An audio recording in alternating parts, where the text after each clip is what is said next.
Hello everyone and welcome to Guild Wars 2 Daily. Today we're going to be talking about lore, and the footage in the background is from Guild Wars Insider, who are continuing their B-roll footage from their previous beta experience. You can find a link down in the description below. Now today I've only got two real questions, but the second real question, I was just thinking about before coming on and recording this, can lead me quite nicely into a really cool story that I don't think many people know about, and it's one of my favourite little stories in Guild Wars. So the third question can kind of become this, which I think you guys will quite enjoy. Anyway, before we really get started though, I did find somebody asked me on the last lore episode, it didn't have any thumbs up or anything, it was just there. Somebody asked me why there are all these random question marks in my videos when I've put the text of the questions up on screen, and that's not because the people sending in the questions consistently have been really bad at grammar and have got the question marks in the wrong places. It's simply that with the way I'm doing this right now, I just copy and paste from YouTube into a temporary Word document and then into the editing software, and somewhere along the line that gets bugged up. Eventually I'm sure I'll fix it up, but right now I haven't really looked into it, but that's why that's happening. I was waiting for someone to ask before I finally addressed it, so yeah, there you go. Anyway, let's start. The first question was asked by Care Sawyer, who said, now, Shiny and Albax, you think we'll ever see these two again come Guild Wars 2, or are they just side quest personalities? This was a really good question. I'm really glad you asked this, because I really hadn't considered this at all for quite a while, and it leads into a really interesting area for Guild Wars 2, because it's to do with dragons. Now, with factions, with Cantha, the Guild Wars 2 Elder Dragons and all that obviously hadn't been established yet. That was a story that had been developed by ArenaNet long later, after they'd finished Nightfall. But a big part of Cantha was the idea that it had had dragons living there. Proper dragons, right? So in Prophecies we knew about Glint, who was a dragon. That was all we really heard about with dragons in Prophecies. There were bone dragons that seemed to have come from Ore, which suggested that at one point a type of dragon lived in Ore. And there was a very mysterious, very powerful giant bone dragon called Rotscale, who I can talk about in a different episode, I suppose. And that's all we really had on dragons. Then you go to Cantha, this Asian continent, and there was all this stuff about dragons. It's called the Dragon Empire, and dragons kind of just seeped into the story of factions, and that's really fed all the way through Cantha. Through their architecture, you can see giant stone dragons snaking their way out of the waters. You can see buildings with dragons kind of carved into them. One of the first things you really see in the game when you're at Xingje Monastery is this giant, like very Asian looking, you know, like those snaky dragons sort of draped from a roof of one of these buildings as you're going out to an explorable area. They're all over the place. And furthermore, when you go to one of the regions in factions called the Jade Sea, you learn that dragons aren't just a mythical creature that Canthans believe in, but rather they were real things that lived on the world of Tyria. Now these aren't dragons anything like the Elder Dragons, like what you might be expecting. If you remember, I said a while ago, when we first learned about what was happening with Guild Wars 2, we had the article The Movement of the World, and it said about the Elder Dragons, and we all started scratching our heads and thinking, well, how are these guys different to the dragons we already know in Guild Wars 1? And ArenaNet came out and said these are as different. In that same article, they said the Elder Dragons are as different from the dragons you know of in Guild Wars 1 as day is to night, right? And they said this. Now, later it's actually been announced that Glint is very similar to them. In fact, she's one of the champions. And another big dragon you meet in factions is someone called Kunavang, which, while it's not been confirmed Kunavang is related to any of the Elder Dragons, I think a lot of us speculate that she might be. I personally think she's a champion of the Deep Sea Dragon, but that's all theories at that point.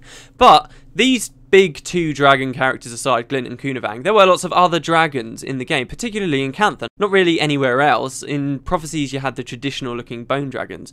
But in Cantha, there were a lot of creatures that lived on the world that had been corrupted by the Jade Wind, which was a part of the faction storyline, and that was what had petrified and corrupted the lands of the Echovald Forest and the Jade Sea.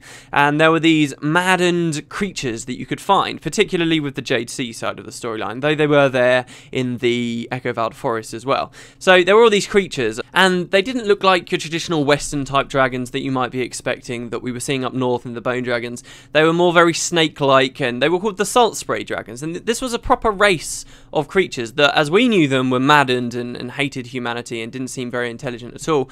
But as lore went forward, you did learn that actually these guys were very intelligent and very peaceful and lived in harmony with the Canthans of old. until they became corrupted. So they were a real race of intelligent creatures, and I guess the idea is that a lot of Canthan culture is built on the idea of these dragons because many years past, the humans and these dragons lived in peace together. Now, the Jade Wind came and it pretty much corrupted many, many enemies. There are lots of races in factions lore that were corrupted by this, but otherwise would have been at peace with the humans. So you don't really think much of the race from that point on. You just think, oh, right, well, they're enraged, we'll just fight them.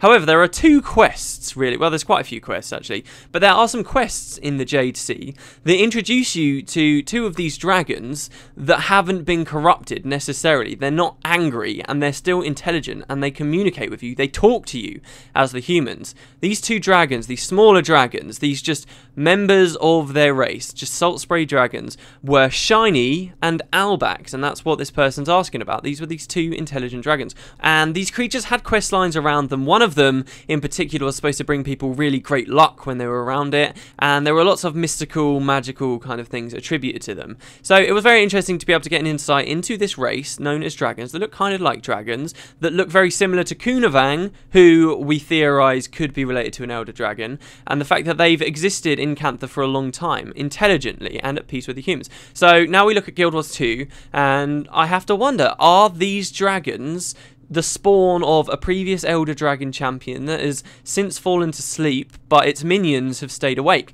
Glint stayed awake when Kralkatorrik fell asleep, and over the years she saw the light, if you will, and she defected, and she became good, from our perspective anyway. So who's to say that these dragons that exist in Cantha aren't what's left over from another Elder Dragon that went to sleep around that region? We don't know very much about the Deep Sea Dragon, which is why I always kind of think the Deep Sea Dragon has a hand to play here. But it's fantastic to think of these dragons because a lot of people forget that. They forget that in Guild Wars lore there are numerous creatures that exist and are intelligent and can be found pretty easily on the Jade Sea and in other areas of Cantha that have been known as dragons. And the Canthans themselves have got a culture that's built up on this idea of dragons. So I think ArenaNet would be foolish to then develop Guild Wars 2 and forget about that lore and not tie that in somehow with all the stuff we're going to learn in Guild Wars 2 about the Elder Dragons. I'm sure there's going to be a relationship there. And to your question of whether we'll see them again, I'd say all that considered, I'm certainly hoping to see them again. There's nothing that suggests the dragons die of old age. These two characters we met are very old. They're from before the Jade Wind struck, so they don't seem to die of old age very easily, and I could imagine them still being around in 250 years. At the end of the day, Factions, the storyline, takes place 200 years after the events of the Jade Wind, and if those two dragons have survived those 200 years, who's to say they can survive 200 or so more? But yeah, it's a really cool part of lore, and I really hope people don't forget about that, because there is a lot to do with dragons in Factions, and that's also a reason why I think when they do finally start doing expansions, we'll probably be able to go there before anywhere else, just because it ties in so well. Okay, so the second question was asked by El Nazgir, who said, is there anything else we know about Cormier? I mean, what happened to her after you clear out the Domain of Anguish? It was said that she had a lot of work to get Abaddon's influence out of the Realm of Torment and all of that, and I believe that by Guild Wars 2 it's been changed to the Redeemed Realm. But do we know anything more about her? Okay, so I've explained enough times now the story of Cormier becoming a god. Abaddon dies. Abaddon, just like all gods, had his own realm. This was the Realm of Torment, and now Cormier's usurped him, and that kind of means that that domain and all that resided within that domain became hers. It didn't happen immediately. In fact, one of the elite endgame areas of Guild Wars 1 was to do with clearing out a particularly dangerous part of the Realm of Torment called the Domain of Anguish, where a Marganite overlord that looked a bit like a monkey was ruling from his ebony citadel, and you kind of had to go there and you had to destroy Malix. Malix was his name. And this was where we found the Foundry of Failed Creations, which is where the Titans were being born and all kinds of stuff. So once that was all cleaned out though, we don't really have any lore about what happened inside that realm. Now, people call it the Redeemed Realm, as you have here. One thing to be careful about with this, the only time we've ever heard it be called the Redeemed Realm, right, is in the Guild Wars 1.dat, which I talked about in a previous episode, which can only be accessed by essentially hacking into the game files, and the stuff we learn from that is not necessarily canon. So while the Guild Wars community at the moment is referring to it as the Redeemed Realm, do be a little bit careful. That might not be its eventual name, and there is still room for ArenaNet to write lore that Cormier just abandoned that Realm of Torment completely and she decided she didn't want it and she took a different one.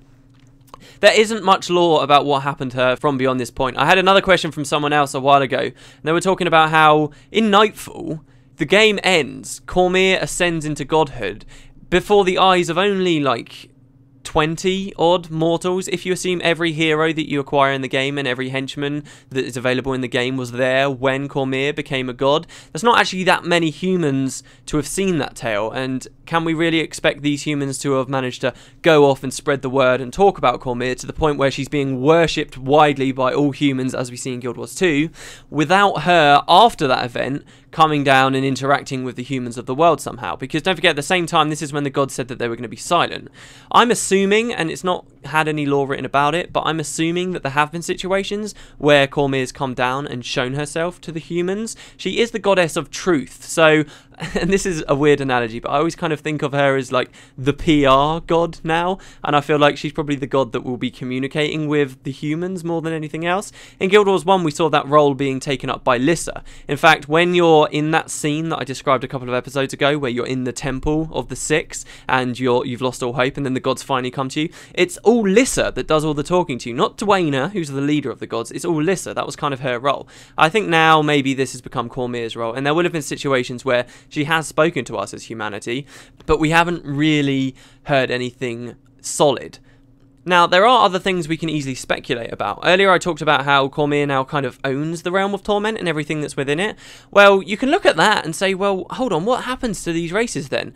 Abaddon was essentially creating his own race of creatures. He was essentially corrupting humans and other races alike and making them become Marganites by infusing his powers, his own magics into them, and essentially making them super powered. This was a big part of Nightfall, and there were tons of Marganites, and they kind of thrived and lived. They became demons, immortals that lived within this Realm of Torment. So the question is, the Marganites were also intelligent. They were, at the end of the day, humans before, and you find that they had cities. There were plenty of Marganite cities within the Realm of Torment, so they obviously had a bit of a hierarchy going on, and they had some way of communicating with one another and developing, dare I say it, a society. So there are these intelligent creatures, the Marganites, that weren't necessarily all destroyed by Abaddon. The Marganites were even smart enough that some of them were defecting from Abaddon during the events of Nightfall. You met 2 different Marganites that had turned away from his path and were essentially your allies. So does Cormier now own loads of Marganites that work by her side? Are they like her minions?